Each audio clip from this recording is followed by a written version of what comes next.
Hi, my name's Taylor, and this video is going to show you a couple travel tips about how to get to Groningen if you're coming from the United States, how to travel around in Groningen city center, and how to get more around Europe while you are abroad, or other places that you want to travel while you are abroad. Step 1, getting to the country. Again, Groningen is not a big city. It does have its own airport, but I would not suggest going straight to that airport if you're flying in. The plane tickets can be much more expensive, and it's just confusing because a lot of the times you're getting there in the morning, you don't know how to work the bus system yet, and you end up using a taxi, and those are a lot more expensive than you want them to be. So what I suggest is when you're buying your plane tickets to come out is to go to the AMS airport in Amsterdam. Once you're there, it's connected to a train station, and there's a train that goes from Amsterdam train station all the way to Groningen Central Station, which is no more than 50 yards from where you'll be staying at Frascati Student Center. Step 2, getting around in the city center once you've made it there.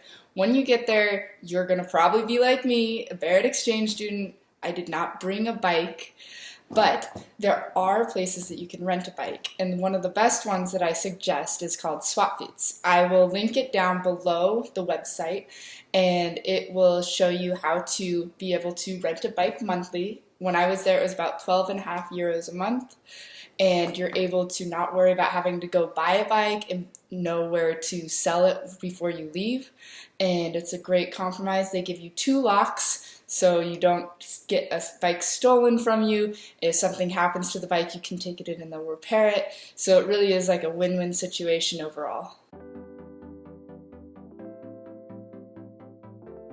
Alright, we made it to step 3, and the final thing that I will share in this video. This is one of my favorite parts of studying abroad, and it is the prospect of exploring other cities besides the one we chose. Before you come, I highly suggest that you create a list of different places in Europe that you want to travel to, because there, traveling from city to city is inexpensive and easy. Both the train and bus station are less than a football field away from where you'll be staying at Frascati Student Center. Information on how to get the Netherlands app, as well as a link to the bus station website, will be in the blog post this video is attached to. Besides those trains and buses, there's a company you may have heard of called Flixbus. These buses also leave from the bus station by Frascati, but they have a separate website which is linked in the post. Of course, you can always take planes as well.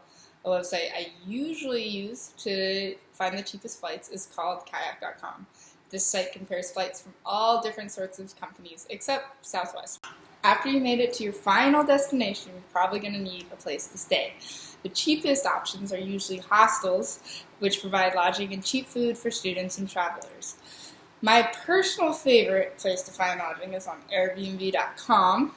You can find hostels on there, but you can also find small apartments and houses that you can rent out for yourself instead of sharing a larger place, like to have a more hotel-like feel. Hostel or Airbnb apartment is completely up to personal preference, and both can put a roof over your head for a night or two for pretty cheap. Links to a few great hostel booking websites as well as the Airbnb websites are linked in the post. You've made it to the end. I hope this information is helpful for when you're planning your next adventure. Have fun and enjoy your unforgettable experience. Thank you.